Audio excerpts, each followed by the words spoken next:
That's a good I one. watched the Mona Lisa one. That was the last one I watched. That's quite good. With the drawings that come to life. Yeah, the painting, the woman thing. The woman who fell to earth. The woman who fell to earth. Was the woman who fell to earth the doctor, or was it Grace? Mona Lisa. Because Grace fell off the crane. She fell to earth. Oh, yeah, quite literally. So to speak. Oh, Hit I it like with a that. thump. I like that conundrum. It is. It's a conundrum. Speaking of conundrums. Welcome to Nerd Bible Podcast, episode 86. 86. I totally did not hear that number. 86. Yeah, Wow. 86. We're still here. Yep. This is great. We're just about to get cancelled, though. You know, 86 weren't exactly a good year. Speaking of cancelling, there's something like Doctor Who wise I can... Yeah, but we'll allude to that later on. We'll Or? allude to that later on. Because Yeah. there wasn't really a lot that's happened. Because what's out? Not really. I haven't seen Parasite yet, which I haven't had time, but I will, after your recommendation, I will see it. Incredible Because review. I cannot wait to actually find out what it's about. And Yeah. enjoy it and sort of... You Bask saw it in again. its glory. Yeah, late last night. And Better the second time, or... yeah. Just yeah. All of it was yeah. Company was better, all of it, yeah. Yeah. Just yeah, go and see it. Let it infect you. It's just that film, man. That film. Run from it. It's in the top 3, I think. Top 3 this year. So far, I'd say. If you had to say at this point, 2 months in, what would your top 3 movies of the year so far be? That's what I was literally going to say. So I'd say still, just because I want to rewatch it badly, Jojo Rabbit is number 1. I think just that experience was insane. Parasite's definitely number 2. And then purely for a surprise factor, all right, you haven't seen it. Knowing you haven't. Bad Boys. Just because it surprised me how decent it actually was. Very interesting. And then number 4 would be Dolittle, without a doubt. Because my number 1 is Dolittle. Yeah. My favourite movie of all time. No. Oh. I'd say so far this year, I'd be, based off what I've seen a bit. I don't really remember it all. I think we'll obviously do this in full in December. Oh, yeah, absolutely. It's just a teaser, yeah. It'll change. I'd say at the moment, it's Jojo Rabbit, 1917, and Yeah. Birds of Prey, because I really enjoyed that. At the moment, I've probably forgotten stuff I've seen, but like we'll do the we'll do the thing in a few months' time where we're like, oh my god, these are all the films that we should have seen this year, like we did like in December. We're like, oh my god, we didn't see Ford versus Ferrari. Oh no, it's the one film that irritates me. That and Ready or Not. They're the 2 sort of films Ready I or want Not, to I've watch. heard great. Exactly. Samara Weaving, she's great. And she looks like Margot Robbie. It's great. I know. What's not to lose? Exactly. It's amazing. They're the 2 big films we've But missed. until then, you can just listen to this drivel because we do pop culture stuff. Yep. Because Yep. we have a finite time before the grave, so we're going to fill it talking about stuff we love. Absolutely. And you should spread the love of not just talking, just doing everything you do. Not trying to be preachy, but that's just the formula of being pasty.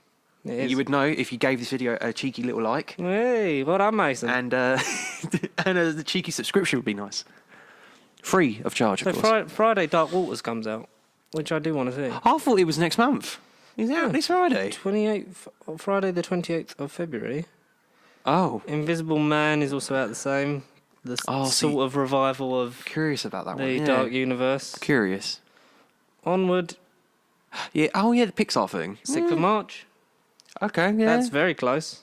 Yeah, okay. Do a little Brown the Boys 2. A Quiet Place Part 2. That's the end of the 20th or something, 20th of March. Wow, that come around quick. But the first movie, I think it's on Netflix from the 12th or 13th, so we've got a week to catch up and me to watch it anyway. Cats is on Movies for Juniors. I know, that's somehow. Military Wives I want to see. I don't know what it is. I thought it was Little Women. About the choir. For the it's choir. The wives of the people in the armed forces. It was Britain's Got Talent, I believe. Right. They did the remembrance service and stuff like that. Very good. Okay, very emotional. It promises to be. Fair enough then. Okay. Peter Rabbit too, obviously. Absolutely. Yeah. There's A Quiet Place double bill. Oh, what day is that? 18th of March. What day is the 18th? Do you know? Hang on. 18th of March. Yeah. Get the calendar out. Wednesday. It's Wednesday night. Yeah. All right, I've got. What time is it on? 8, or is it 10 at night? Let me check. Or midnight. 7. Oh, okay. That's doable then. I've got work the next day, but that's doable. That's very doable for me. Yeah, that's cool. Okay.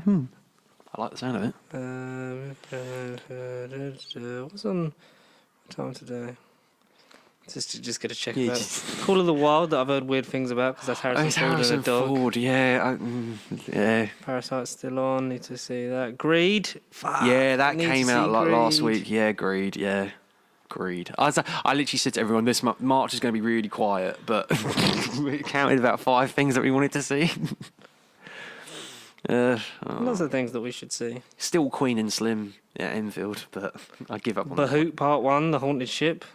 What the hell was that? I don't know, it's a the Bollywood film. The Haunted Ship. I don't know. It's too many films at the cinema, god damn it. But it's a good thing, we've got unlimited cards. Jesus. Oh, absolutely. There's still bookings for... Frozen's 2 still showing for some reason. So is Jumanji. I don't understand Jumanji. Really? Yeah, Jumanji. That Blu-ray comes out soon, doesn't it? I'm pretty sure. I think end of next month. Or early April, if that. Oh, Downhill. Did you not see? Is Will Ferrell like? Oh, that Avalanche thing, comedy thing. Weird. I don't know. I mean, after we saw Holmes and Watson, do we really need to? No, it's just, I just thought it was something worth mentioning. I wanted to get your thoughts on it. Again? I just wanted your thoughts on it. Well, I'll definitely do Dark Waters. Yeah. Oh no, Kelly Gang. Did you see that History of the Kelly Gang? George McKay And Charlie Hunnam and people we've seen already. Yeah. Yeah. with many peoples in it. Yeah, Nicholas Hoult, Russell Crowe. Yeah, George McKay from 1917. Yeah. George McKay, who will be one of the best actors in the world. He kind of is at the moment. He's a very very talented young man. He is. Yeah. We'll do the newsy stuff. Yeah, as absolutely. well. Yeah. Do it, Anakin. We'll do the thing where we try and group everything together. So, we'll start in the world of Disney. Absolutely. Oh, Disney. Actually, we'll finish off with them because there's a big story that broke last night that we already knew was coming. But then it's happened, so we'll get into that in depth and we'll finish with that. And maybe what lies in the future. Yeah, I'm pretty sure I know what... I think I know what you're on about, yeah. Yep, it's the fact that Love Simon's been pulled from Disney+. No, I'm joking. I read that on the way here. But on the subject of Disney+, quickly. Yeah, absolutely. $49.99 for the year. I've done it. Already? I've just bought it. I've done it. I've committed. I don't know, I've just done it. I'll do it. I'm going to do it on payday. Yeah. It's probably a better idea, but I just went and did it. I did a thing of like, surely if you're getting Thanos to do it, it should be like 30 quid instead of 60 quid, half. I know, innit? But no. Decimate. Clearly but not. 49, I'm definitely doing the year one instead of the monthly. Yeah. Just because. Yeah. It's easier. And it's Disney. I mean, the thing is that 50, what is it, 49.99, 50 quid. Like, that'll be worth it for me because, like, as you previously know, if anyone's been listening to these previous vlogs, podcasts, Disney is an area that I'm sorely lacking in. Pixar, I've missed a good chunk of like the last decade's stuff. So for me, it'd be a good. And you've missed out on Mighty Ducks, as investment. Langbait's pointed out in a comment on that last one. Oh, what? On episode 85, he said that you need to watch Mighty Ducks. Spoiler alert, still haven't. Well, you will when you watch Disney Plus. So exactly. Don't worry, Lang. Connor's going to watch all 3 Mighty Ducks movies and the series in a day and do a video essay on them. Totally. Yes. Hopefully by then we'll get a camera. We will, because we got some stuff that's happening because, in the pipeline. Yes, in order to help us earn monies. Patreon. To fund our We're not nearly popular enough for a Patreon. So, not yet. What we've got is Jurassic World 3 started filming yesterday. Oh, right, I didn't know about this. Okay. We know the title. Jurassic World 3. Jurassic World Domination. What? Domination? Mm-hmm. Okay. And Chris Pratt has compared it to Avengers Endgame. It's got everybody in it. Yeah. Yeah, okay, fine. But, I mean... Wait, is Jeff Goldblum in it? Yep. Oh, wow, okay, good. The original lot and the new lot. It's being marketed more as a Jurassic Park 6 than a Jurassic World 3. Okay. Which is, that's fine by me. Yeah. Because maybe they're just trying to... sell people on it. Mm-hmm. Yeah. People know the name Jurassic Park as opposed to Jurassic World. Mm-hmm. Possibly. But it's still being called Jurassic World, so it's being more of a culmination of the series instead of just this trilogy. Exactly, which is probably a better approach thinking about it now. Because, I mean, first Jurassic World, all right, great. Probably, for me, the second best movie since the first Jurassic Park. But I've heard mixed things about Fallen Kingdom. I like Fallen Kingdom more than the Jurassic World. Oh, okay. I think, for me, Fallen Kingdom is the second best one. Out of all 6? Yeah. Oh, 5, nearly 6. We haven't seen Domination yet. Opposite. That's the opposite. Yeah, mainly because like Jurassic World it's the Force Awakens of that universe. Jurassic Park movies. Yeah, totally. Yeah. It's reintroducing. It's basically the first one again, but introducing these elements that they can sort of go forth with new characters, and then they sort of change it up enough. Because I'm just glad it wasn't the same thing like on an island again. Like what the mistakes with 2 and 3 are. 2 and 3, yeah. No. So I look forward to seeing the original lot. Oh, absolutely. No, is that out next year? Is it not this year? It's it's your favourite year, 2021. Oh, absolutely. Yes, everything's going to happen. But I look forward to that. Jeff Goldblum, Sam Neill, Laura Dern, Laura Dern, yeah. Chris Pratt, obviously, Bryce Dallas Howard. Some dinosaurs will be in it. Interesting to see how the end of Fallen Kingdom is picked up. Right, That'll be the thing for me because it ended at what? Did it end controversially? Well, it ended with all the dinosaurs being released into the wild. Oh right. Oh, so it really is now Jurassic World. Yeah, but that is literally the final line of the film. Like it's Jeff Goldblum's in Jurassic World: Fallen Kingdom. No, I didn't. All right, yeah, no. Jeff Goldblum's in Jurassic World: Fallen Kingdom. Yeah, fine, right. I'm going to quickly gloss over the majority of the plot. Spoilers for a 2-year-old film. Yeah, okay. Okay, so the main part of Jurassic World 2: Fallen Kingdom is similar to the Lost World: Jurassic Park. That. The dinosaurs are the island Nublar, the volcano's erupting. So the first half of the film is them going to the island. They take Owen and whatever Bryce Dallas Howard's name is, Claire. Claire. They take it back because they know the island, so they can capture it, so they can save as many dinosaurs as they can, the species, because they exist. Whereas some people see it as nature trying to, wipe out its mistakes. So that I see. There's a debate: do they let the animals just die on the island? But then there's animal rights activists saying, you should, blah blah, which is interesting. It's one of these politically correct stuff, but interesting. It's interesting enough. And so they go there, they do that, they discover that the people that they're doing it for are the co-creator of the park. So an old guy who looks like, I think it's played by James Cromwell. Who's he's basically meant to be the Hammond character. He's got a cane like him. Okay. Blah, blah, they worked together but fell out because of their ideas of how far they could take this technological advancement. Okay. Other man who's not non-Hammond wanted to advance it for medical science, and Hammond just wanted to use it for the park and so on. And we've got a T-Rex and all that kind of shit.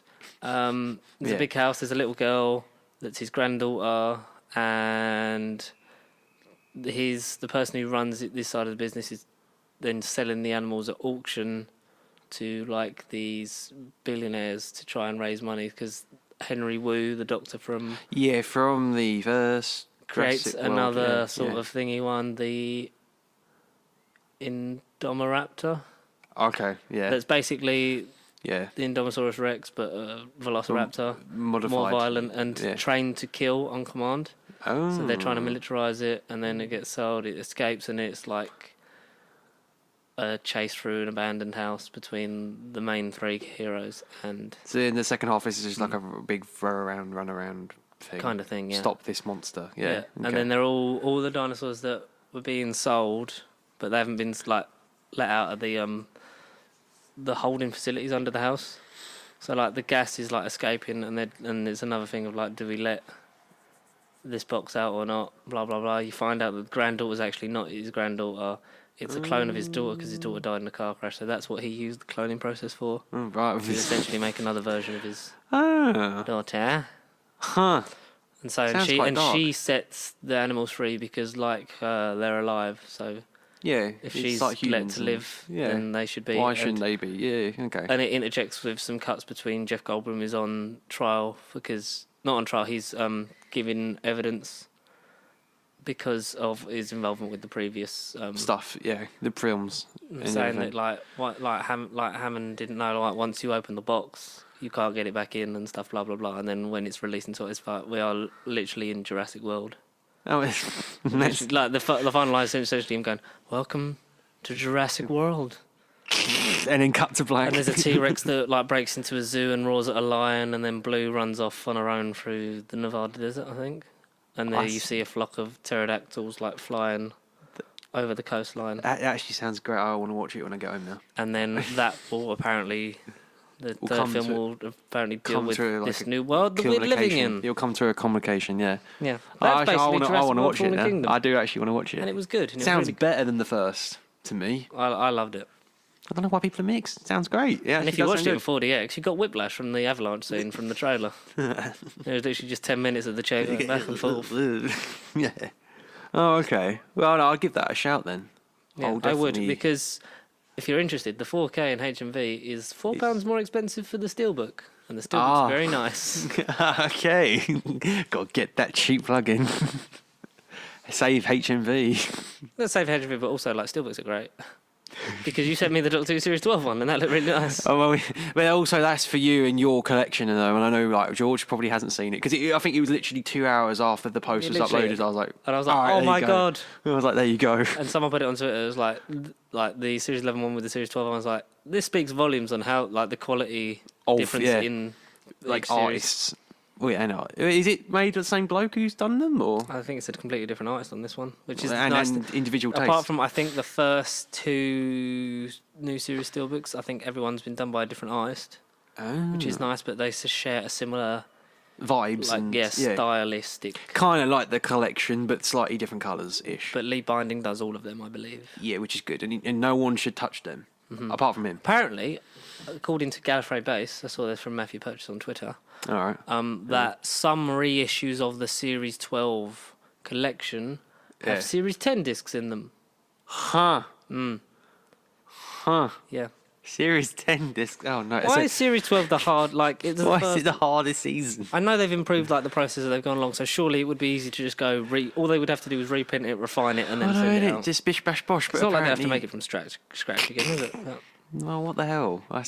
So are they literally going to reissue all of them? I don't know because it's all sold out again, isn't it? So it's sold out again, is it? It's sold out, I think, the day after they announced it. Oh, great. Oh. So basically, if I hadn't bought Series 12 and I did, I probably would have missed it again anyway. Possibly. So I'm definitely more than glad I got it anyway, in one shape, way, or form, and the discs are correct. The discs are correct. Okay. But, oh, god damn it. Yes. We've got... So, the Uncharted movie is really happening, based off of the 4th game. So I assume the more of the flashback sequences, obviously him being younger, and apparently begin shooting in a month or so's time. Out next year? I think late next year to early 2022. maybe. Okay, fine. Yeah. I don't know because Uncharted has been in and out of development for, I think, the best part. Near a decade? It's been forever. It's been a while. I think it's been in the mill for about a decade, but like over the last, I think, 4 or 5 years is when we've sort of had talks, swells of rumours and stuff like that, and based off of video game movies. Yeah, they're not exactly the We've greatest. We've not got the best standard. They've not got the greatest ilk. Yeah. When you look at them, I think Detective Pikachu, Mortal Kombat, maybe parts of Sonic. That's as limit for Because Sonic, like, I know we said we enjoyed it, but we enjoyed it because it was literally just a turn your brain off and enjoy it movie. I know people are really sort of high on it, as if it's like one of the best high things. on it and definitely defending it, or this is a pile of shit, which it kind of is because it's a kids movie and it's back to the basic thing of the Smurfs, like that we've spoken about. But I couldn't see a rated R Sonic movie. Sonic's not for adults anyway. I couldn't see that happening. It'd make a change. It'd be nice if they'd have put the Sega thing at the beginning of the film. Exactly, Sega. Yeah, that'd been great. Yeah. Why didn't they? That's like one nitpick. I think that they strayed away from like the sound effects and like the classic, or even the rings. There's no ding when he picks up the rings and stuff. There is once in the movie. Oh, but sprinkled throughout, surely. As I said, they sort of stayed away from the Sonic-ish elements that made it. They stayed away from stuff.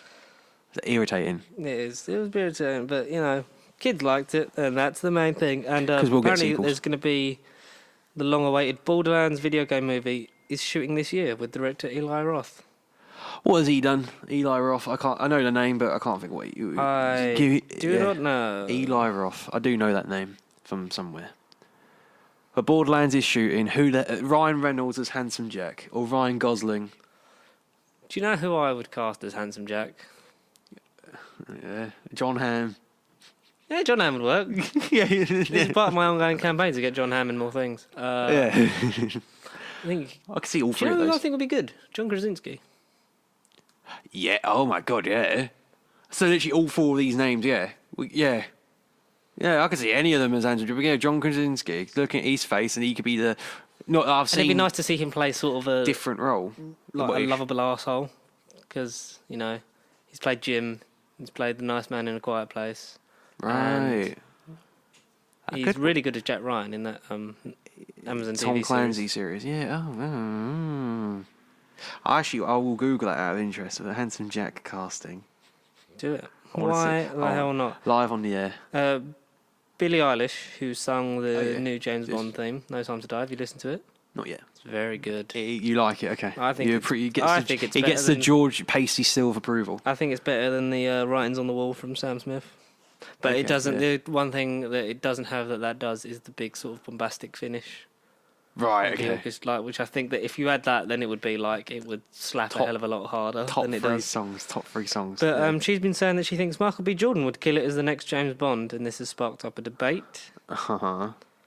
I'm Michael not B. particularly Jordan. fussed by the person of colour or this kind of thing. No. That doesn't matter. The only thing I would say is that it's kind of got to be British. Because it's a British institution. No, this is when we get a New Zealand actor playing him. We get Jason Momoa. Well, apart from George Lazenby, who was Australian. Yeah. Like, yeah. they've all been... Because... Mel Gibson. No. He's extremely racist. Mel Gibson as Bond. Old man Mel Gibson. I think he was approached like years ago. Yeah, see, I can... Yeah. Because Henry Cavill almost got it before Daniel Craig.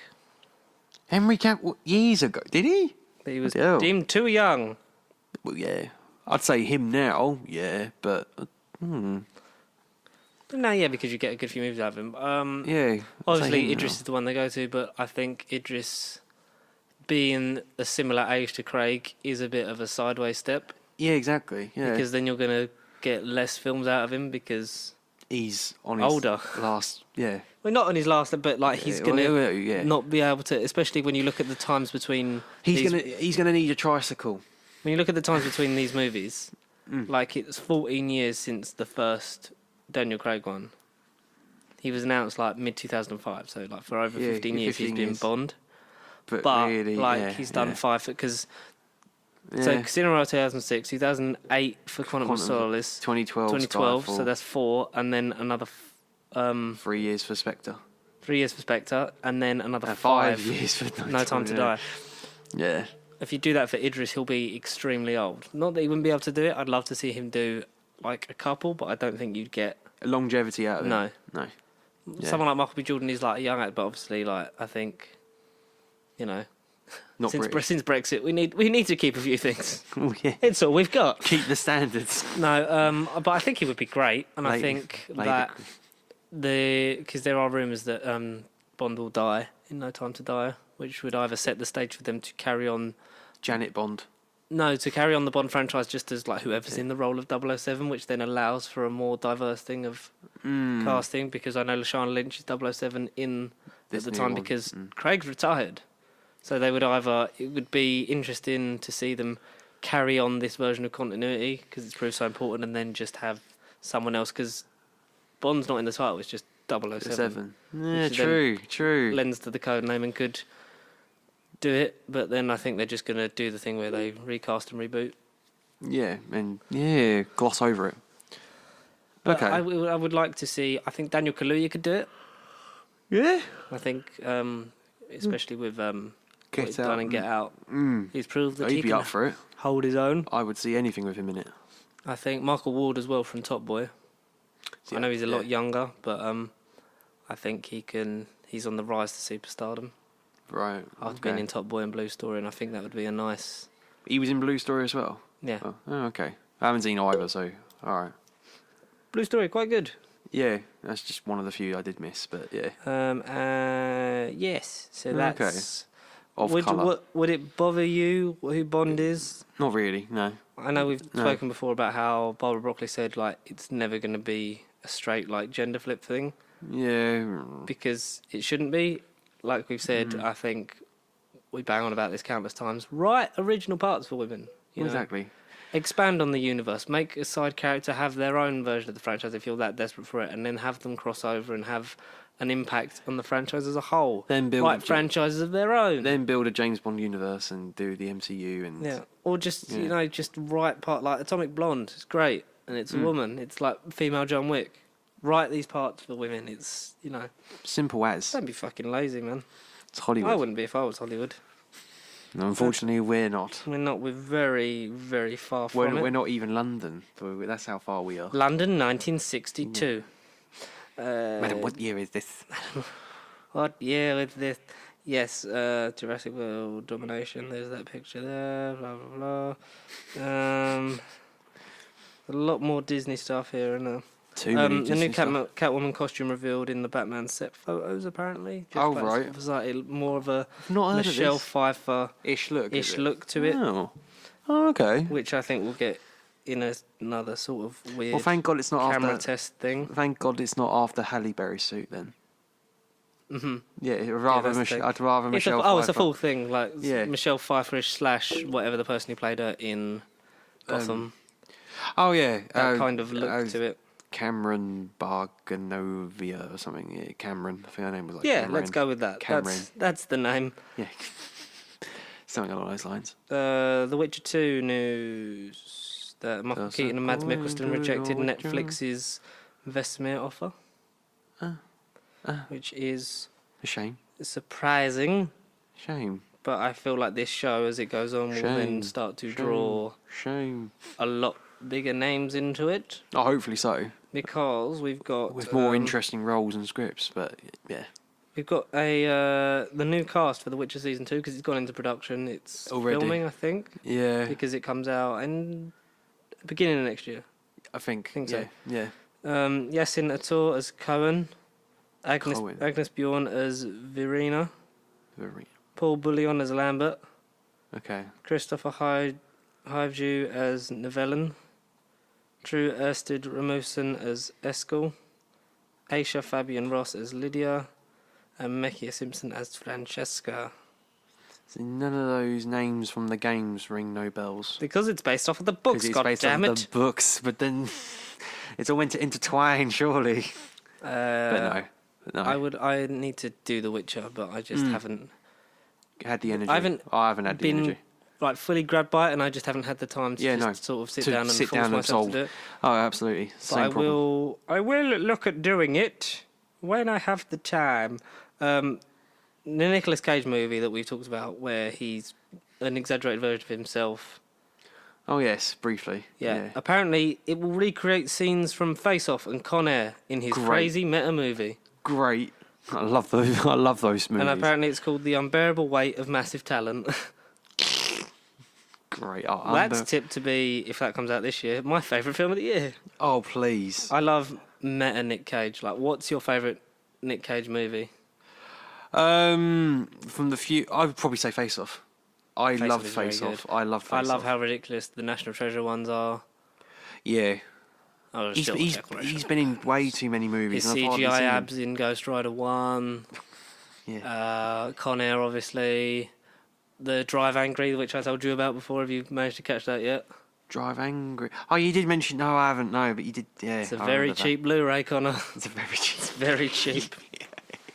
Like, extremely. Extremely cheap. I would say that, Nicolas Cage, I like that he's taking the piss out of himself. Oh. Because why the hell not? He needs it. He needs it.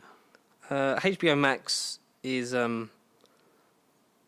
gearing up the pressure in the streaming war, because I know that HBO is a subscription-based service. HBO Max is obviously their streaming service version of the channel. Yeah, we don't get it. Even though you have to subscribe to the thing to just watch stuff that was on I HBO. know it is. I don't. And because stupid. Game of Thrones is over and they need a draw that isn't just Westworld. Yeah, they put Game of Thrones on there. No, so Police Academy and Oceans franchise is getting rebooted at HBO Max, possibly, as streaming originals. Ocean's 11. Yeah, the whole Oceans franchise. Oh, I see. Police Academy and Oceans. Oh, right. I think that would be as a series. Yeah, like, don't be doing original movies. No, exactly. No. Not yet. Leave that alone. Yeah.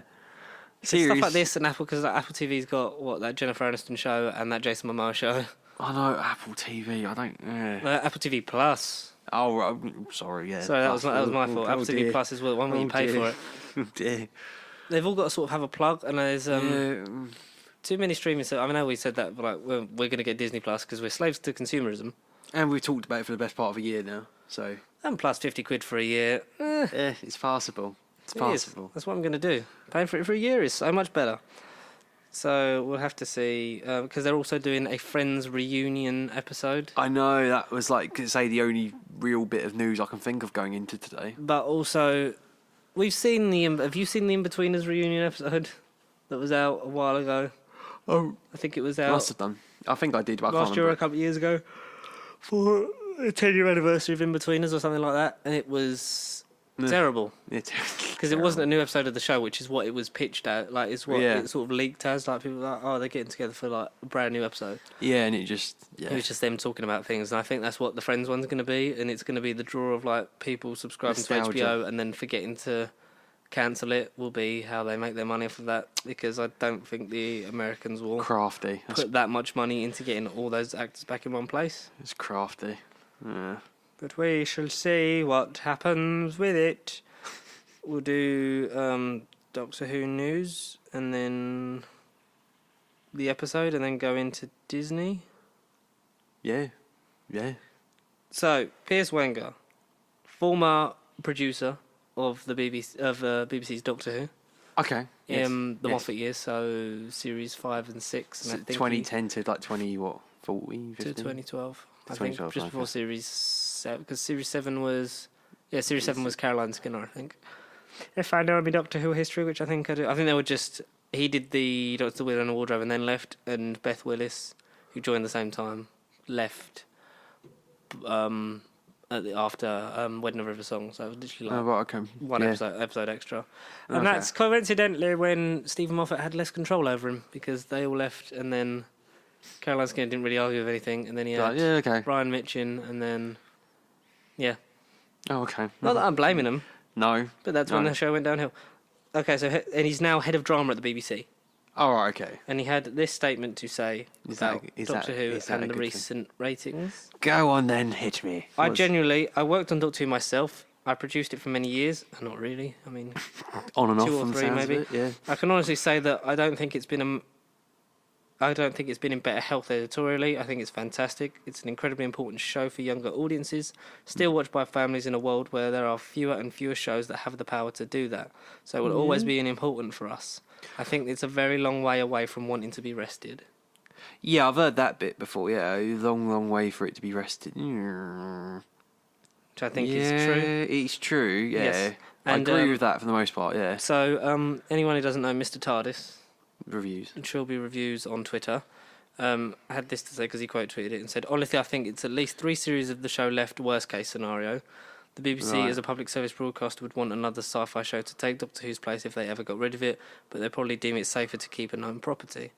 Yeah. Also, while the ratings for the past series have been disappointing, they've been relatively strong and consistent. Series 11 had the second highest figures since the show came back in 2005, so abandoning the show one series after that would be reactionary and very short-sighted, which I think is extremely true. Yeah, extremely. Very, very true. Extremely. What say you about Doctor Who and the inevitable restation period that will come at some point in the future? Because I have no doubt that it will be rested in the future and then brought back again. I think. I just hope it ain't another 26-year gap. I think there is always room for this show. There is always a need for a show like this with a message like it is, and the need for acceptance of many, many things and peoples. 100%. Yeah, everything you just said. But I mean, as long as I'm asking you as someone who is a lot more colder on the new series than some people. Not hating it, but less connected to it. I thought you meant the whole era. I was like, whoa, I love New Who. But I mean, yeah, okay. In terms of the Chibnall era, you are a lot colder on it than some people would be, and a lot warmer on it than other people's are. Yeah, I suppose, yeah. I am very much in the middle, yeah. Yeah, it'd be a shame. I'd be gutted. I'd be devastated. If it is because of this particular season or the one that comes afterwards. Because I know we're at least getting Series 13, obviously. And in 2021 at some point, Chris Chibnall has confirmed that he is back. We'll get into that in a second. But yeah, that's the thing. I felt like it's been in the air for a while, even whilst rewatching the late Capaldi stuff. I felt like it was kind of on the beginning edge. To spread. Yeah, I felt the crack, and it's only getting I think Series thicker. 11 saved it. Because I think it was also... figures-wise, yeah. Yeah, an interesting thing on an episode ages ago of Big Damn Cast, when there was a lot that seemed to be riding on Series 11 being a success. Too much, yeah. And then viewing figures proved that getting the general audience back involved in it and stuff like that. Mm. And apart from the hateful fans that are trying to sort of,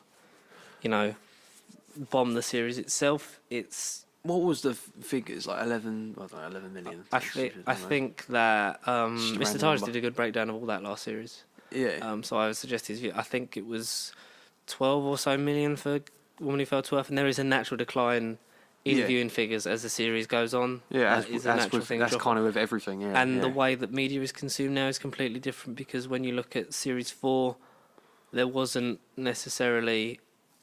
as much iPlayer thing streaming as there was. Stuff. Yeah. And anything that was on iPlayer was only on there for 7 days. Stuff is now on there for a month. So there's less sort of, I need to watch this now before it goes off. It's, I've got a month, I can wait and then binge it all at once kind of thing, which then affects not only the 7-day figures, but also in some cases the complete 28-day viewing figures. So it varies very. So there is a natural drop off, and I think there was good quality in that, and it was more to appeal to the audience, as you said before, the general, and bring those back in. But where's these viewers sat roughly? Well, have we not got figures really for this season? I don't think we've got a lot. I don't think we've got a lot of 28. We could maybe do a breakdown of those, the whole complete viewing figures. Because after the series we've lost 1 million viewers, but now I just kind of wanted to know roughly where we were. I think we're sitting at about, on average. Yeah. I think about 4 million. Right. Okay. Yeah. Which is because Capaldi era was popular, but still had very low viewing figures. Like some of the low end view, it had 3-4 mil. I think was the lowest, and then at peak, I think at peak David Tennant era, you had about 8-9. Right, I see. Yeah. But then different times are very different. Yeah, very. Yeah. Time for the show, and the way it was made, and less money then getting put into it, in the sort of as it was on the sort of decline, quality rise from Moffat, and then they put a lot more into it, so they need more budget and more time to make it. Yeah. Which is It's just the never-ending struggles of media and TV. And film, it'd be the same for film. And I know a lot of people might say, but Russell managed to get out 13 episodes in a special every year for 4 or 5 years. It's yes, but also he could churn it out and it be a consistent level and consistently be good. Yeah. You'd feel safe, you'd be excited, and you'd get that feeling of, ooh. The Russell era is the strongest era of the show. Oh, by far, by far. If we're just talking New Who terms. And there was parts of that would come in for Moffat, but it still was it was just chaos, and then the success of that and trying to push things and then focusing more on the American market and stuff like that. Yeah, the international. It's popular worldwide. People still love the show and still watch it and don't believe the idiots online that... the toxic fans, because... Yeah, because Doctor Who is one of those weird fan bases. It's one of those odd fan bases. I think 99% of fan bases are just, horrible, because they don't like outsiders and new people. You're not a true fan if you ever watched the classics, blah, blah, blah, and, Yeah. Fanhood is about discussion and like Speculation and bringing just, everyone like. exactly. You have your opinion. I have my opinion. Like this community, it brings people together. It's a bit of escapism. It's a bit of a we want social to build outlook. a better world. Build a better place. But it's just strange to me that these people want it Conflict. to fail. They want it to be cancelled. They're like, I saw a thing on one of the Facebook things on that Doctor Who page that was like, time for a reboot. Get Chibnall out and Joe. It's like, what? Yeah. I agree. The writing has not been great in terms of, but I think that is down to the TARDIS team. I think if you had one companion, I guarantee you. Oh, you say you're going to tell me who you would keep? Oh, out of the three of them, Yeah, who would you keep? in an ideal world, Graham, but Graham's not going to be there without Ryan, and vice versa. Yeah. So I would say if it was going to be a realistic choice, it would end up being Yaz. But to stay. Yes, yeah. And I think that could work, especially with that moment that we got with her at the end of Can You Hear Me? And I just, because he doesn't want to get rid of them, but like he has to give them all something to do and say, even when it's not necessary. Like you could take one companion out of each episode, And not much would change. and it would, I think, improve it and streamline it a bit more because, like we've said before, you're having the 4 main characters and like another 5 side characters. Dialogues. Yeah. And it's like, oh, yeah, you've got to do this. Like, oh, is he just here for the running commentary? But yeah, we'll get into that kind of thing. Chibnall confirmed that he's back for Series 13. We don't know. I think it will be one of the following. It will either be Chibnall's last series on the show. Oh. Chibnall and Jodie's last series on the show. Oh. Or more likely will just be Jodie's Jodie's last last one. And then he gets another doctor to work with. Oh, Jesus. Oh, God. Because if I was showrunner, I'd want 2 doctors just to show the range. And I think Chibnall is a person less akin to bullshit. Like, he won't, the stuff that the BBC will be, like, spouting off to him, he won't. If they piss him off, he'll just leave. Yeah. Whereas Moffat was sort of almost John Nathan Turnered into staying. Because he wanted to live with Matt, and then it was like, oh, what about you got to find a 12th Doctor? I was like, oh, better do that then. And then before you know it, he's working on Series 8, and he's like, oh, I kind of got to stay now. Right, I see. Because as he said many times, like, he didn't have time to leave. And then they kept scheduling Doctor Who and Sherlock together, and that kind of fucked up his mojo. So I'd be interested to see if he ever does a autobiography, what that would say. I'd totally read Stephen Moffat. I'd read something he wrote. It's, it's all up in there. We're never going to truly know unless we worked in the industry, which we won't for a little longer. Not yet, no, not yet. Until this is a giant conglomeration. One day. Oh, dear. But, yeah, I think it will be Jodie's last. I understand the 3, as much as I don't like it. Yeah. It is the 3-season rule. But ideally, if you do it, you get a beginning, a middle, and an end. And whereas with this, have we even had a beginning? I think we had a beginning, but the thing is, Only some of Series 12 has still felt like the beginning. Yeah, that's what I'm getting at, yeah. Like, that Yaz moment should have been her first series. Like, she could leave this Sunday and we'll be like, we had one nice moment with Yaz in 2 years. That was good. Exactly, yeah. That is the feeling. We don't want that. Well, we'll just wait for her character options to release and we'll just forget she ever existed. Because that's what will happen. Yeah, for God's sake. Chibnall spoke about the series in general and stuff like that. I'm going to just try and pull up the interview because he said a lot about what he's enjoyed about this series. I love everything. About Captain Jack and stuff like that. And who else he would like to bring back? The Rani. The Rani. I'd like to see the Rani. The Rani and Sontarans, please. Who would you get to play the Rani? It could be man or woman. Male, no. I was going to stick with because there is that joke that every time that there's like an important woman, they're like, oh, is it the Rani? I know. I felt like we should do that for every man now because like it could be man or woman. I'd want the monk back. I'd like the monk back, but then it's just another Time Lord, isn't it? Yeah, it's just another Time Lord. It's basically the master. For Omega. I want Omega at some point. Omega for the 60th. Exactly, yeah. Did you ever watch Matt Smith and David Tennant at Wales Comic Con? No. Which we should have gone to because that was in Cardiff and that would have been like, it's them, they're back. Because they spoke about Doctor Who and stuff like that. And Matt Smith had a really good idea for the Christmas specials. Christmas specials. He said what you should do is you should keep the Christmas special, but every Christmas special should just be a different Doctor. Yeah. So it's a nostalgia treat for the fans. It gives the current crew like a bit of a break, bit of respite, and you could tell new stories and fill in gaps. And essentially, like Big Finish it, but on TV.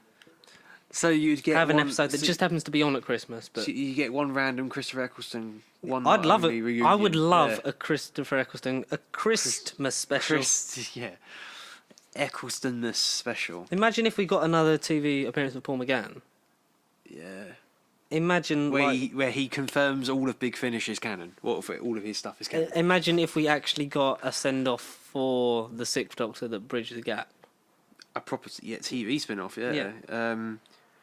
Paul McGann's episode can confirm what happened with Mary in the Villa of Diodati. Why they didn't talk about I remember you. Yeah, maybe. But all I've read is it's because of the Big Bang and the TARDIS and the universe being resetting and stuff like that. That's all I kept reading, but that did irritate me. Mm-hmm. I don't know, Eccleston, I'd get a Tennant special. I don't know. I mean, there is, plenty of Doctors to choose We've got 3 years until the 60th, which is scary. Yes, it's weird. But if you could, because I think that was a good idea. I think there's a couple of 5-minute videos with each based on each question at that panel that are on YouTube that you can find, and if I find the link, I'll send it to you. So I would check that out. But who would you, at this point in time, want for this? Let's assume Jodie is still the Doctor in 2023, which is possible. Yeah, she could stay on and sort of be like the handover Doctor. Who would you have past Doctors with her? As the next Doctor? Who would I cast as the next Doctor? No, who would you have with her in the special? Don't cast the next Doctor, because ideally it should have been Ruth. Yeah. Ruth Doctor should be next. 100%.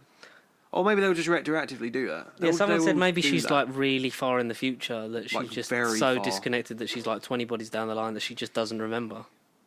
Yeah, maybe. Because they don't really remember each other until because if she saw Willie Martin, then she'd be like, "Oh shit, yeah, I was you." I know exactly. Yeah, I would have my dream for 60th if it's Jodie, Eccleston.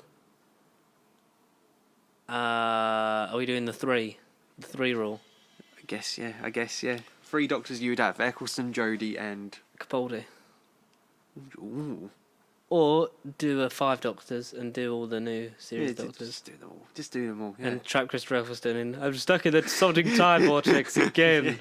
I'm not in it. As much as I love Tennant, he's a fan favourite. That would just be an easy option. And I know she said that she would love to work with Eccleston and Tennant. I think we'd do a decently written Capaldi story. Yeah. And it would be nice to see Eccleston again. Why Matt Smith? Oh, Matt Smith's my favourite, and I would always love him back. But just because he was in the last one, I don't think you'd keep doing the same ones. No. That's why you get all of them in it. You get all of them. Yeah, if you had a classic one in there, 6, just because under service again, Curator. and 8. Curator, Paul McGann. What if Paul McGann? What if Curator regenerates into Ruth? There we go. I know you don't, but in years to come you might find yourself revisiting That's an idea. If I've ever heard one, there we go. Who would you have? Go on. 3 Doctors. So Jodie is automatically 1.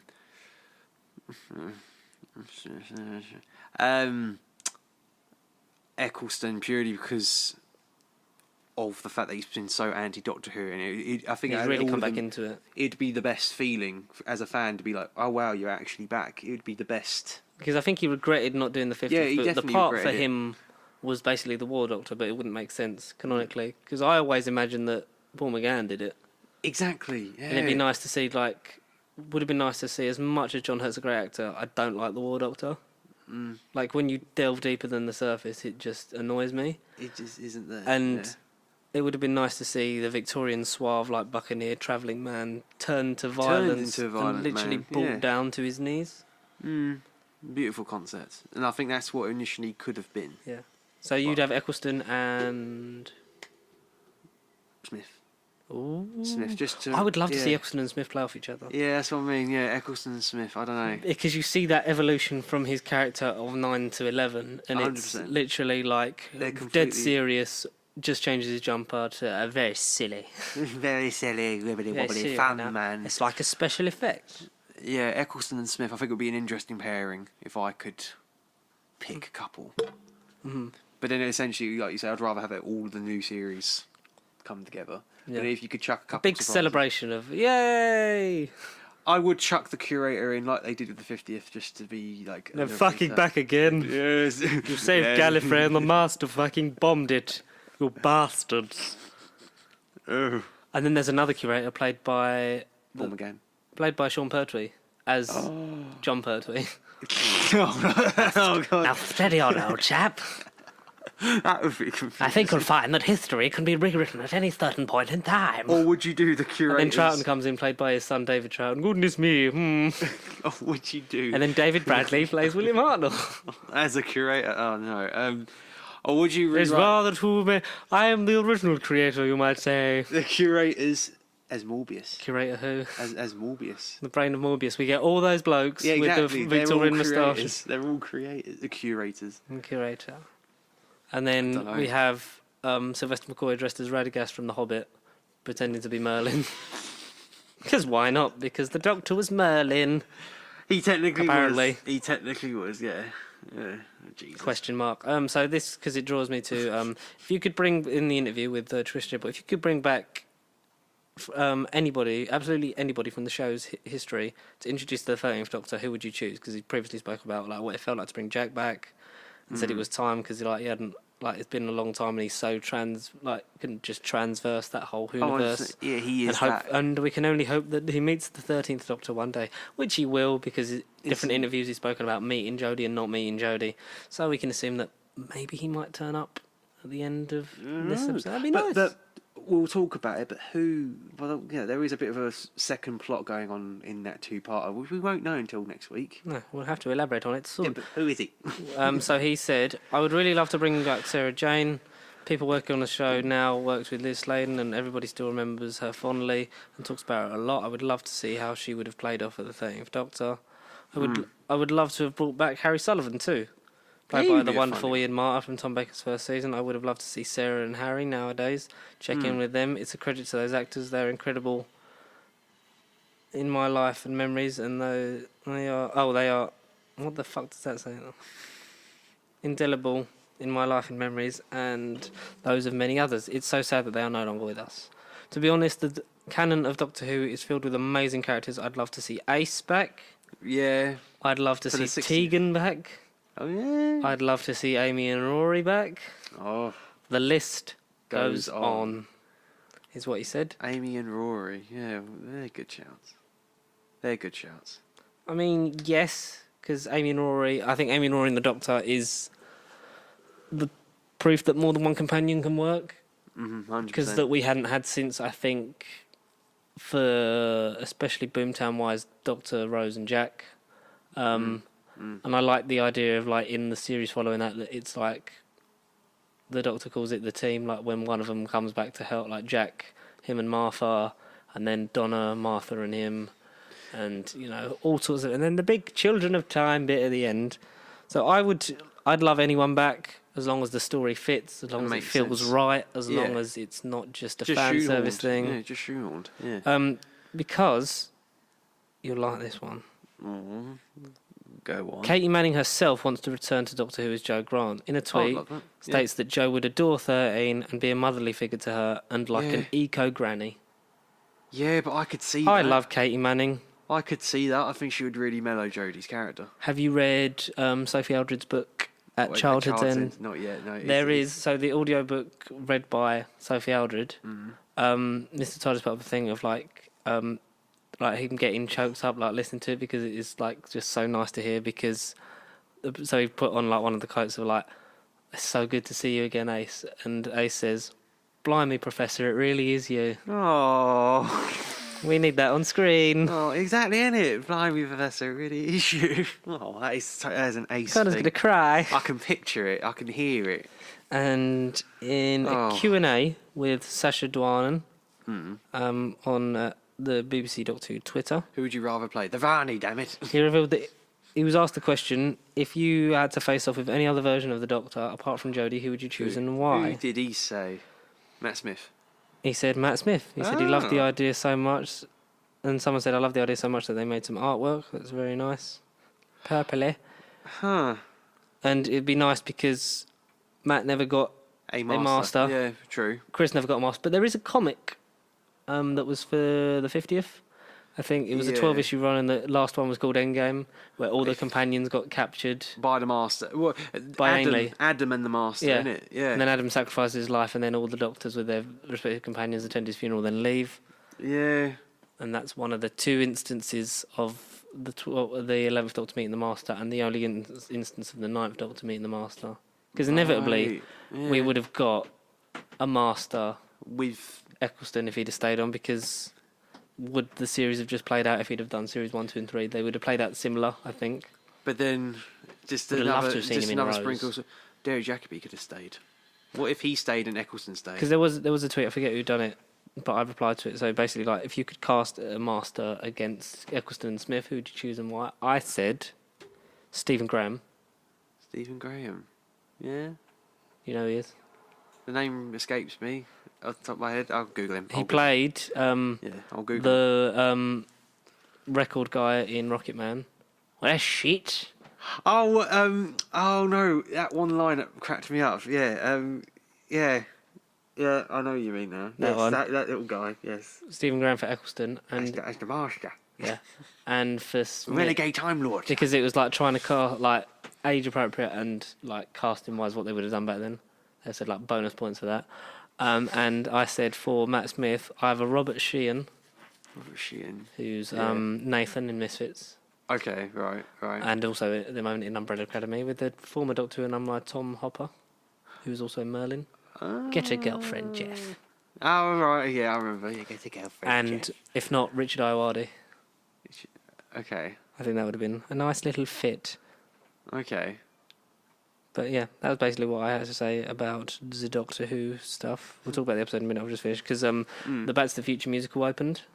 It did to raving reviews. Oh, good. And did you see the deepfake video of Tom Holland and Robert Downey Jr. as Doc and Marty? Yes. And led to the thing that maybe like this is like someone wants this reboot and they're seeing if the audience is there for it. Yeah. Back to the Future co-writer Bob Gale has zero interest in making a reboot despite it. constant pleas from studio bosses. Yeah. And he said, "You don't sell your kids into prostitution." Huh. Which is refreshing to see that like someone who, because standing up for what he believes in, and he don't for, want it. like those characters and like that, you don't reboot everything because it just feels cheapened in some way. It totally does, 100%. You'll just reboot in a way, or as much as it is a modern reinterpretation for newer audiences, and to get people to talk about it anyway. Like you are losing the original art. You're just staining the Mona Lisa, the painting. Oh, exactly. That kind of thing. You're just losing its vision as for what it is and for what it was. And that's why just some things are better left like untouched. They are. There's you tagged me in a potential new Evil Dead movie shooting. I did soon. Yeah. Bruce Campbell has teased that. I think Evil Dead's great, and this sort of softcore reboot in 2012, I think, or 2013 was really good. Did you see that? Not yet, but I've heard it's successful. Very, very nice. You liked it. Yeah, you liked it. Okay. I liked it in terms of what it does, and it's sort of like it feels just like the original, but if they'd have made it with more money. Yeah. And that's quite nice and refreshing to see. Should we get in? Oh, and there's this last bit before we do Doctor Who stuff, like the actual episode, and then we'll do everything Disney. So Sony Pictures Animation has just revealed the details of The Mitchells versus the Machines, which has now been renamed Connected. The film is by Phil Lord and Christopher Miller. Right. Directed by Mark Rianda from Gravity Falls and stars Abby Richardson, Maya Randolph, Danny McBride and Michael Rianda. Okay. So that's like the animation style sort of thing, the Sony Pictures stuff, and apparently it's a road trip in the future kind of thing. Run around machines and real life and stuff like that, and it's by Lord and Miller. So we'll probably enjoy it because they make great stuff. 9 times out of 10, yeah. Great stuff. Doctor Who this week. Ascension of the Cybermen. Genesis of the Cybermen, essentially. In fact, you might call it a Genesis. Genesis of the Cybermen. Loved it. You loved it. I did. Because it carried on from the Lone Cybermen at the end of the Haunting of Villa Diodati. Diodati, yeah. Diodati. I love him, the Lone Cyberman. I love him. Very good, very well played. We had an interjection of Brendan, a man from the past from Ireland, who many people are speculating is Graham's dad. Purely because Graham O'Brien. That might be a thing. Jesus. They arrive in the far future at the end of the Cyber Wars. There's 7 humans left. Yeah. There's cyber drones. It felt very Terminator Salvation-y, which I liked. Yeah, aesthetically. Resistance in it, kind of. Yeah. Dun, dun, dun, dun. To save the last Cybermen with these machines, they're gonna destroy save the last of the humans, destroy these Cybermen, because the Cybermen are worn down to their edge. That was the whole part of the Lone Cyberman. There's 3. There's the Lone Cyberman and the 2 Cybers. Russell Cybermen. Russell Cybermen, but from Mondas. Yeah, exactly. They're not freaking parallel Earth Cybermen. No, they're our ones because they don't have the Cybers. Matt Smith closing time Cybermen. Yes, Matt Smith Cybermen. Yeah, Matt Smith Cybermen, yes. Smithermen. They got flying Cybermen heads that are cyber drones. The gang gets separated with the last of the humans and them. One played by Julie Graham as well. Very nice. Yeah. She's very good because she was in Sarah Jane Adventures series. I never recognised her face. Series 4. Yeah. Whatever happened. Goodbye, Sarah Jane Smith, I think. Oh, okay. Where she sort of pictures like, oh my god, like you're going to be the new one, and then she's evil, and then Sarah Jane's just like, fuck off out of here. Oh, okay. Oh. God, Sarah Jane Adventures is so good. I'm rewatching Torchwood and I love it. I love it. What are you up to? As soon as I got it, I watched Children of Earth. Oh. And then I started from the beginning, so I'm just at the point with Martha in series 2. Oh, but you've watched it that quick. When did you watched it that quick? Well, I got it like a week ago, so I'm going to do that. And then do Children of Earth again, then Miracle Day, and I'll do all the Sarah Jane Adventures because my girlfriend started watching Doctor Who with me, so we're going to do it. Thingy, so we're doing series 1, 2, first series of Sarah Jane and Torchwood, series 3. Second series of those. Oh, Jesus. Then series 4. Then you are doing it season, properly. And then that. You're doing it properly. All through it, yeah. Oh, okay. We've watched, because she's watched, I think, from Nicola Tesla's Night of Terror with me, like this current run. Just because she's been here or I've been there. Okay, there, yeah. So it's fair enough. Gonna watch it. And she really enjoyed Ascension of the Cybermen. She's like, it's probably the favourite one. Favourite one that she's seen. Interesting. But we have started series 1. We finished Aliens of London. Okay. She's enjoying it. And she said, I don't know what it is about Jodie. I just don't like her. Yeah, well, it's true, isn't it? It's just sorry, love. You're just not. And she said, what was it? It feels with Eccleston. She's like, it feels like he's just not. He doesn't have to try. Like he's just doing it. He's just selling the mystery. Whereas she's just sort of like trying hard. Yeah, and acting giddy. She knows that she hasn't seen all of it, so like her opinion may change over. 100%. But interesting she watched Doctor Who before. Is this literally her first foray into it? Is this her first? Very few. She's watched. She knows of Doctors. Yeah, she knows of Tom Baker and stuff like that because I believe her dad likes it. She's seen, I think, a few Capaldi episodes, and she used to, because her mates and like relatives and that used to be like big into it. Of like, oh, not like me. There's never another like me. Not like me. So she's enjoyed it so far. So Eccleston will go through that, and Tennant will see where she sways, where she ranks in the pantheon. And and it's nice to sort of almost. Like you're kind of reliving it in a way. Yeah. To quote Matt Smith from series, like when Beast Below, it's like because it's all the same to me, but when you see it, I see it. Yeah, innit? Yeah. When you see it, I see it. That's how I felt watching Parasite last night. That is how I felt watching Parasite. It's nice to experience the thing, and I can't wait for the stuff that's to come. To the reveals of all kind of things that I'm not going to go on here because we know what they are. Oh, years ago I doubt she's listening to it, so that's fine. Everybody she's not a subscriber. Oh, she is, but she'll click on the video and give us the view. Yeah. But so I can't wait for that journey. Her journey, and you want to be there with her as she witnesses it. Well, because she debated doing from the very beginning or from the new series beginning. And I was like, and look, I gave up years ago. For me, I said I think it's easier to start. Be sensible with this one. Yeah, because it's very like back to basics. There's gradually thingies, and then if we get to modern day, and she wants to, I'm not going to make her go through all that because I said there's like 600 odd episodes of Classic Who. Like if you really want to do it, we'll do it. But maybe watch this new one and then get the basic grasp of it and then go back because that's the benefit of these two runs. Of like, it is so back to basics, you get it all without having to watch that one. And then if you want to more, there's another 26. There you go, right there. Yeah. Not fair enough. But yeah, that's what I'm doing at the moment. It's nice watching Series 1 again. It's been a while. It's refreshing, yeah. But Series 12 is great, and the steelbook looks great, and it's already pre-ordered, so it comes next month. Oh, right. Oh, okay. Bish, bash, bosh, bolt. People moaning because it's 26 quid for the other ones, but then this one's like 50. 50? Is this 50? Yeah, I think it's just because there were re-releases of like other seasons, so they couldn't really put it up anymore. Full price, yeah. Whereas this is like brand new. But I liked Ascension of the Cybermen. It felt to me like we were saying before we started, a much better part one of a finale in recent memory, probably since Pandora Chronicles. Like you say, there's tension. It felt like there were stakes. We cared. More importantly, we cared. And the characters split up, and it didn't feel like contrived. Forced.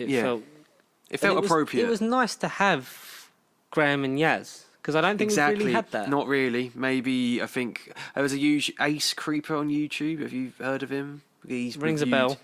Well, literally, before I came here, I was watching like his spoiler review of Ascension of the Cybermen. He's literally said the same thing. The only time they've been together really is literally Women Who Fell to Earth and Ghost Monument. Yeah. Other than that, and you can see like their arc, but they have not had them two have not had moments together at all. No. And it was nice because especially when like she's being so positive and Graham's like, yeah. Have you seen the thing of him almost saying like, "I'm the Doctor"? Have you seen that moment? Did I not send you it? I saw an article saying, "Is Graham really the Doctor?" You might have done. Ivan Christian returning to his launches. No, you didn't. I had it. No, I definitely had it. Because I've got that thing there. I won't play the actual thing because we don't want to get a copyright strike in the future. Absolutely, don't. Yeah. So I definitely had it on my phone at one point. But, where he stops himself saying that, "Excuse me, I'm the most normal bloke you're ever going to meet." The plot thickens. I don't know. Well, is that? I don't know. Is that how he'll leave? He'll just go off gallivanting in space. As long as we don't Clara him, I don't really mind. I don't know. Do you know what I liked? What? That in the next time trailer we didn't see Graham or Yaz. No, we didn't. Because the cliffhanger left them there. So we didn't. Spoiler alert: the whole thing with the Siberian being obtained by the lone Cybermen, seeking to rebuild them. They find on a cyber ship that Graham and Yaz managed to get the last of the human survivors to. Is a holding place for essentially the new cyber the fleet, the new upgraded Cybermen, the Legion of Cybermen. Yeah, very nice. I really like the redesign. Very Tomb of Cybermen-esque. The way they came out the pods and it was nostalgic to look at. Yeah, and I like the design. They look gorgeous. We're carrying a Cyberman that makes other Cybermen scream. Yeah, when he tortures them all, which we don't know what he does, but I think it's to assume command of them or something like that, or to wake them up. Or to fully purge their human emotions. Maybe. To get rid of them. Or to put some human emotions in to drive them truly insane. Because that's what he's got, because he's not finished the process and he's all patched up. Yeah, oh well. Maybe that will get elaborated. I like that the worst design of the Cybermen has an influence because they've still got the chest piece from the Nightmare in Silver ones. Yeah. I liked the chest. It's just everything else I didn't like. I just didn't like that they looked plasticky. They looked petite. They didn't look metal. No. The shine looked but the finish on this one looks metal. There's spikes. There's influence that they've taken classic. From all of them, but more so like the 70s. Yeah. In terms of the helmet, the head size, and stuff like that. I think someone edited out. You've got sort of like the cyber. I think what they've called them dubbed online is the cyber burns. Cyber burns. Like someone took off the whole frame, which was then it was just flat, but it didn't look nice. But so they kept the frame, but then just got rid of them. So then the frame just goes around like that instead of coming in. Oh, I see. It looks really nice. Really nice. Kind of makes you think, oh, that would have just been better. Would have just that little top notch. Been a little finishing touch that would have been really nice. And I know we didn't really see them until the end, and then they stormed the ship that Graham, Yaz, and the human survivors on. And meanwhile, the Doctor and Ryan have escaped to see Barristan Selmy from Game of Thrones. Yeah, cool. What's his name in it? I literally, I I forgot his name. I was literally sitting there going, "That is." I know That's what the plot character point. he is from Game of Thrones. Yeah, I innit? just don't Yeah. remember what his character's name is. Co-Sharambus or something. I don't So know. I was like, and then I googled it. I was like, Barristan Selmy, the really cool old guy. Yeah, boy, melt him down with the others. Was he a doctor? He could have been. He could have been a Imagine doctor. if, well, because he's on Gallifrey for the promo images for next week. Yeah, I know. That's what could he be? And so he stays at the temporal point because the humans are trying to make it to the jump, which is to where basically if you pass through, it's almost utopia-like. You know, if you make it to this place, it's better than hoping for nothing. You try and make it to this place, and pass on into the next dimension to see if you can get somewhere safe. Co-Sharmus. Co-Sharmus. Yeah, Co-Sharmus. Yeah. To see if it can you can live a better life and actually escape from the Cybermen because it is better than hanging on to nothing. But we get there with Ryan and the Doctor, and it's just them on the ship. And the crew, boy. The boy, yeah, the guy. The guy who's one of the other human survivors that got left behind. What, 5 of them, 6 of them, something like that? There were 7, and then 2 get killed. 2 of them died, yeah. Yeah, so 5 split between 4, because then 4 go there, and then we get 1 with the Doctor. Oh, okay, yeah. I think. I don't know. But roughly. So they make it there, and he basically got there and helped and waited for other people just in case to help them get them through it. And we get to the cliffhanger and the big purple riftish sort of vortex thing. Yeah. Because it's essentially like a wormhole to the next part of space. Yeah. And we see Gallifrey. Dun dun dun. What is Gallifrey doing here? And then the Master yeets himself through it. Wow. That's a cool entrance, right? So, how did he know that she was there? I know. I reckon, yourself, Doctor. I reckon, although it ain't going to be, but I was thinking, what if it's earlier in the timeline for him? This is his first meeting with Jodie's Doctor. It's an earlier Sasha Jawan in the timeline. The Doctor already knows it's the Master. So, River Song, they're meeting him. Because I thought Gallifrey wasn't destroyed. When I first saw it, I thought Gallifrey's fine. No, it looks. But destroyed. He did look kind of rusty. It looked the same from the bit from Spyfall when she walked in. The other week.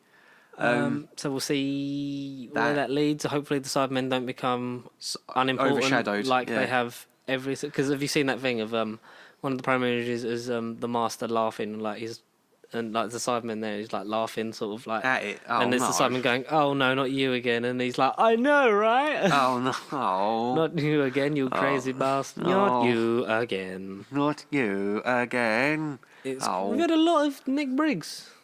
Yeah. Because if you count Resolution as kind of part of this, kind of a Dalek, yeah. Part of this series, so you've had the Daleks, the Judoon, and the Cybermen. Just waiting for the old Mighty Jagrafess. And the Zygons, he voiced the Zygons. Yeah, they've got to come back at some point. I could see them. Remember when they were important on Earth? The thing is, I could see this Jodie episode. I could see them with Jodie. Don't know why. Maybe next season. Next season with a new companion, and that's when they don't really trust her, and it's feeding off of it. We're writing series 13. Ideas, I like it. But yes, it was good, enjoyable. I cannot wait to see how it resolves itself. Yeah, and we're all going to be excited. I think if this lands, it can make or break this season. Yeah. Yeah, this year, it's been good. It's a good start. Hopefully, a good finish, and I think that will deem out the lower points. I have a good feeling about this upcoming episode. I try not to get too excited because I feel like I'm just going to get disappointed. Get crushed. Yeah, no, that's the thing about this era. But I don't know. I have a good feeling it'll be better than. And it's good for you, the audience, because we only have to talk about it one more time. I know, and then never again. Well, no, what we're going to do is so episode 87, we'll talk about the finale, and then what we're going to do is just sort of let it rest for a bit. Okay, all right, and we'll come back to it maybe when the Blu-ray's out, because that'll be a couple of weeks later. It's watch for it all again and see if our feelings have changed over those couple of weeks, having seen the whole series, knowing the whole journey, and then we'll sort of just ignore it again until 2021 when it comes back. And then we'll eventually rank all of New Who, rank all the series. I don't know if we already did. We probably have, haven't we? We did. We went through it all. We went through New Who. We did. Yeah. We went through it. I think we'll have to do proper stuff with that. But It's hard when we're working.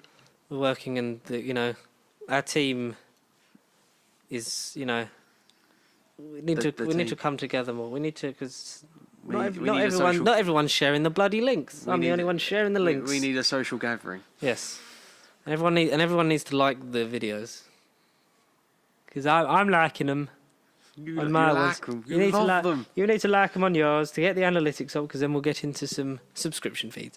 But yeah, so there's only one more episode to talk about, and I think we're both sort of looking forward to it. Excited, see where it ends. Yeah, I'm curious. And you really want a Sontaran in Series 13? Oh, please, special, please, come on. We need to know. Oh, I'd love a Sontaran special. Yeah, Christmas, New Year's. Well, we got a festive one. We just don't know when it is. Apparently, they said they're going to put it out there. They just don't know when. Who knows then? Who knows? But then that sort of clogs the gap between that and Series 13. So we have something to look forward to, as long as it's not another Roddy Dalek. Please, no. Should we do Disney because this is sort of the main topic? I mean, yeah, the main topic. Expertise. Main topic over an hour in. So Disney, a lot of things. So we've had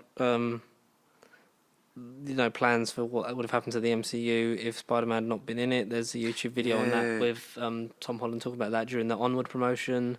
Yeah. But the main stuff we're going to talk about this week because there's bits in here like talking about the Planet of the Apes reboot is apparently a continuation, stuff like that. That's a bit tedious. Yeah. Because I know I screenshot loads of things, and if we're not generally interested by it, we won't talk about it. But there's stuff that we'll just because I know you shared stuff about Doctor Doom and stuff, so we'll hopefully get into that next week. Love a bit of Doctor Doom. And we are gearing up for Disney Plus, but something we knew was happening, but didn't expect it. It broke last night. Yeah, it did. Yes. Yes, it did. Bob Chapek is named Walt Disney Company's next CEO, succeeding Bob Iger with apparently immediate effect. Oh, this is not what I heard at all. All right, this is news. That's from various news because I know news outlets and stuff like that. So Bob Iger, who, if you don't know him, is CEO and has been the CEO since 2005. Yeah, forever. I think their name's been around for a while. Yeah, and so basically CEO running the business of the Walt Disney Company. Yes. So like business rights, acquisitions, such things, and basically the man in charge, the head honcho, and was always set to leave because of what his contract was. But his contract was extended because of the Fox deal. Because at the time, it was just easier to have him oversee it and finalise it instead of bringing in someone else at that time, like was originally planned. Yeah, but then because that's all been done and everything's been sorted, it's named last night that Bob Chapek is his successor. A CEO of the whole company. Yeah. So what we've got is God damn. Bob Iger becomes executive chairman and will stay on through the end of his contract, December 31st, 2021. So I don't know. Yeah, so Iger becomes an executive chairman on the board.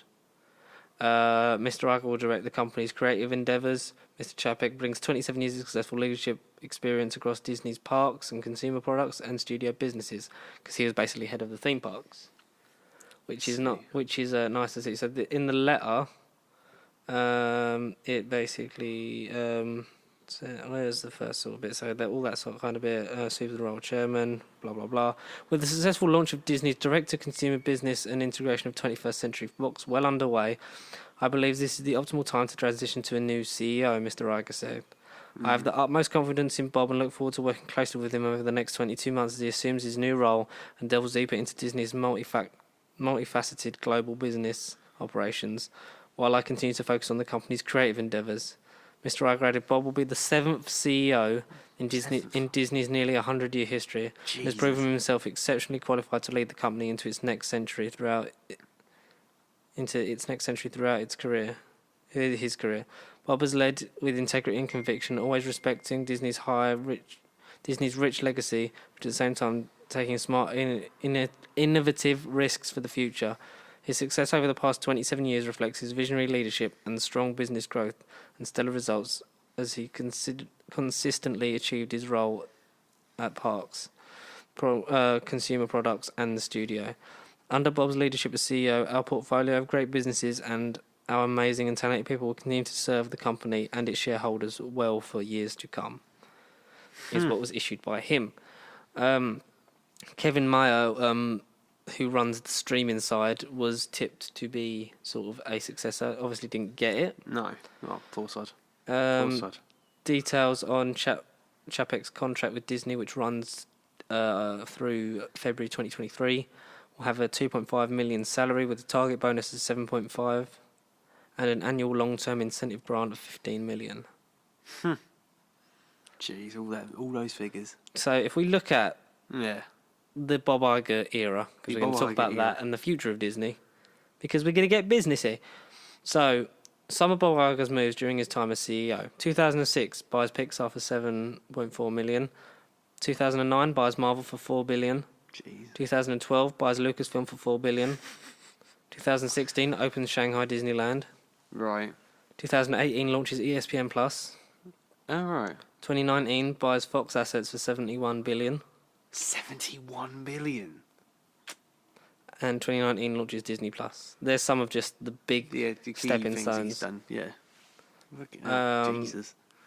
He also, obviously, his legacy. His legacy includes like the Fox merger, Marvel purchase, blah blah blah. But also, new parks and real estate, and also the Sony Spider-Man deal. Right, I see. Because obviously he was the one overseeing that, and the one that sort of was like, we need to kind of come together because this is what the fans want, and it can, essentially didn't say it, but it can make us more money if we work together. Yeah. Which I would like to see how that would be affected by this now.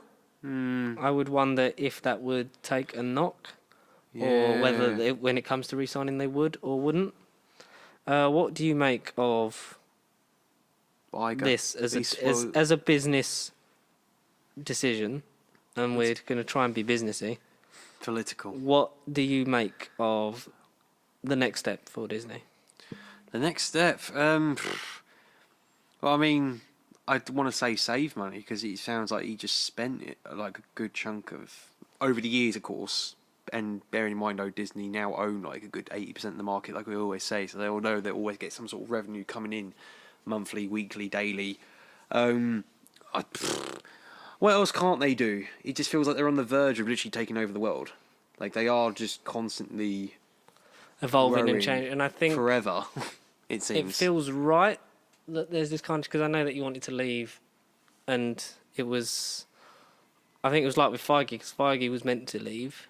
Yeah, right, okay. His role, which is now... He's now been upped to a sort of higher head, overseeing more things and spreading them even thinner, which is probably why Sony managed to get Michael Keaton snuck into the Morbius trailer and sneak Morbius into the MCU through the back door, because there's less friction, because instead of getting you're getting, that'd be pretty cool if we could connect all these things. It's inevitable with a company like this that, nothing lasts for it, and it's nice that he's not getting super old and like the people on the Academy board. He's not like just getting super old and be like, no, I want it like this and this way. He's always been, I think, an innovative, if I can speak after this stroke, an innovative boss of the Disney company. Yeah. He has obviously purchased some of the biggest companies worldwide in the world, and it's proved successful when you see that Avengers Endgame makes like nearly $3 billion at the box office, stuff like that, and the parks, and having it pays I off. haven't really heard much of Bob Chapek. No, I've not. No. The first time I've heard of him. But I know like stuff at D23 will cover that, because of like when he because they don't just talk about the movies, they talk about the theme parks and stuff like that. So I assume there's a lot of stuff that he covers with that. But he knows his audience. Yeah, he knows. He should know what he's getting himself into. He knows essentially like long range customer service. Yeah, long range. Because he's seen what they like, what they're drawn to. I can only assume that he'll be good at making those kind of decisions. Yeah. for the company going forward in terms of like where they go, in terms of what they may buy next or make next or what. I hope it also like returns to some original stories. It's not just depending on these franchise tentpoles that Bob has left, like Iger has left for him. That he can also build upon that and create new stories, not just in those universes, but in terms of animation and their own films and stuff like that. We could have more Spider-Verses. We can have more original concepts and visual masterpieces like Spider-Verse. We could have a Star Wars film that's more original. We could have, the integration of like Fox characters, but like doing something different with them. We could have a completely new set of story and characters for a Pixar film. We could have a hand-drawn animated Disney film that's like not based off of a existing property. Yeah, something completely new. It'd be nice to sort of see. Instead of having a comic book character, a comic book can be written about a character made from the movie. Exactly, and it's as a man who knows his audience, it should be a easy sort of transition. I know it's probably we're never going to know. We're not in the building. We're not in the company. But it's not. It's if it's people high up in the chain. It's interesting to see it, and yeah, I'd like to see sort of what effect it has in the coming weeks and months, and whether in years to come we'll look back and think it was better or worse. Because who was the CEO before Bob Iger? No clue. I have no clue. It's, are they all named Bob? I don't know. Surely can't be all named Bob. Oh dear. Disney shocks investors. The CEO steps down. So that might.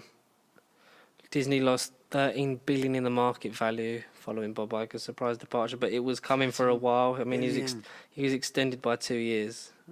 13 billion, jeez. So we can only. He's nearly 70. Oh no. He's 69, so he's 70 next year. Jesus. Poor guy. Michael Eisner, that's the one. Was the Eisner. CEO from 84 to 2005. Oh, long enough.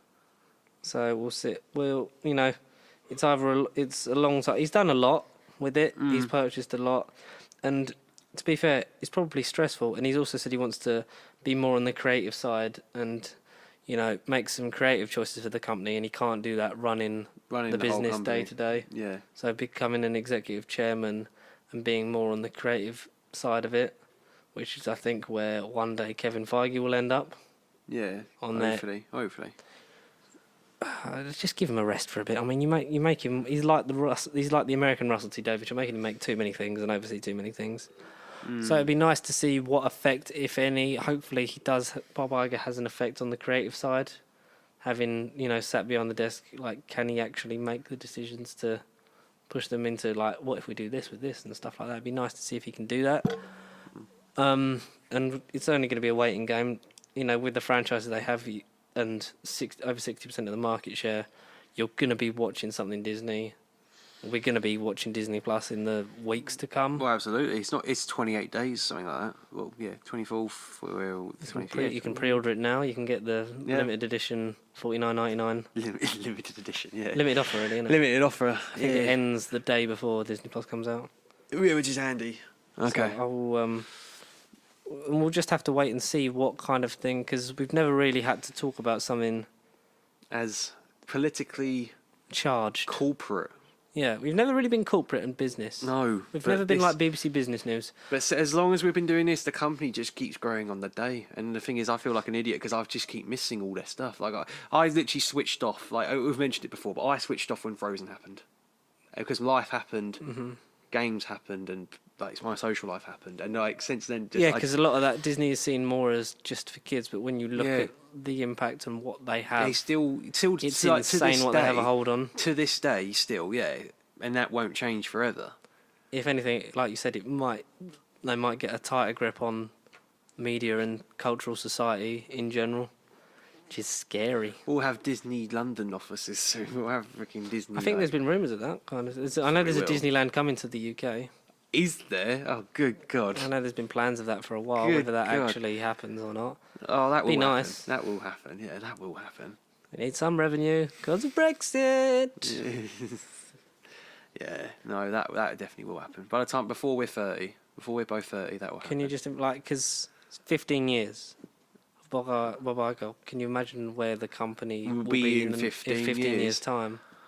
In 2035, what will we be looking at in terms of what they have and what they own? Oh, no. 90% of the world. Yeah, 90, literally. No. Disney buys the moon. They'll buy Netflix. I think. But look, they can't. I think streaming services will die out. Gradually.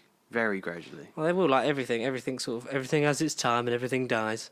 Because Netflix sort of did all the hard work and the research into streaming services, and everyone else just copied the bits that work and know that what works and success and put enough money into it to know that they're going to get their money back. Whereas Netflix is so in debt because they just keep commissioning stuff that... Way too much. Every day there's something. They will. With Netflix. Ugh. And Disney Plus could be there to pick up the pieces and like overtake as this kind of large corporate thing. It's weird because I started seeing trailers of that on TV the other day. That we've never really had Disney Plus trailers on TV. No, we haven't, no. But, it's all happening now. So we'll have to... They are taking over, mate. They are taking over. But we've enjoyed the work that has been displayed during the Bob Iger era through Disney. 100%. Not directly Disney, but also like the Marvel stuff and Star Wars and blah, blah. Yeah, for what we could with Star Wars, but what we could. And I know he's not been directly involved in it, but I think he's been the smartest in terms of purchasing the stuff that he knows will work in the long run. Because I think 71 billion is going to be a drop in the ocean for the amount of money they can make putting the Fox characters into the MCU. Exactly. And that's just a start with all the other franchises and properties they own. It is limitless to what they could do with it. And in 15 years... It's scary. Yeah, like you're saying, 15 years they'll own... They might even go ahead and get DC. Who knows? They'll literally all be one big happily Bob bang. Iger joked about buying James Bond. I know. Yeah. Oh, what if that happened? And he was part of the MCU. Fuck it, I don't care. But we'll have to... I don't know. As always, we'll have to wait and see, because there's not really much we can do apart from see if and when it'll have an effect. Yeah. I imagine not a lot will change, if not at first, but in the years to come, depending on what decisions you'll have to make to forward the company and make acquisitions, or maybe even sell stuff off. You don't know what could possibly come out of this. But as always, we'll be slaves to consumerism, and you should be slaves to this podcast, because that's it for this episode of Nerd Bible Podcast. Thanks very much for listening. Make sure to like, comment, subscribe, and share. Follow us at Pasty Sheep on all social media. Email us nerdbiblecontact@gmail.com. Anything else you want to say before we head out, Connor? Just pasty. You just got to stay pasty. Share the love, spread the love, and be the love. Be the love. Just stay pasty. Adios. Amigos.